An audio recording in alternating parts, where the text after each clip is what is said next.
Assalamu alaikum wa rahmatullahi wa barakatuh. Today, I'll just add to what Dr. Zakaria has explained in his longer session.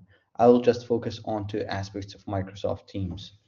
Whenever you open to Microsoft Teams through Outlook, you're gonna see this page, um, Teams. Like you choose one of these classes that you have created, either create a class or open your class. If you want to generate a code for your class, go to manage a team, then settings. From settings, you can go down to team code. I have already generated the team code here. Um, if not, it will show you a button where you can generate a code and you copy it and ask your students to join the team through this code.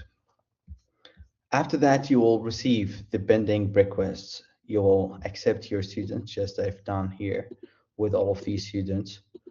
So accept them, that's all.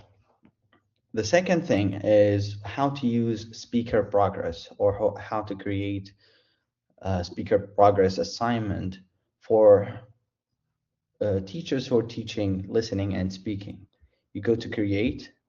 From learning accelerators, you're gonna choose speaker progress, then choose the group that you're going to assign this assignment for, create.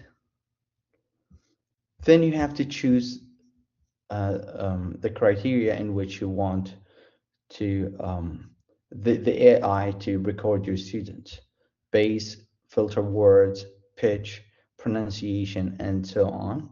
If you want a video or a feedback, you have to choose these buttons. I haven't, as of yet, received anything back from the students, so I can't give you an update on what will happen after that.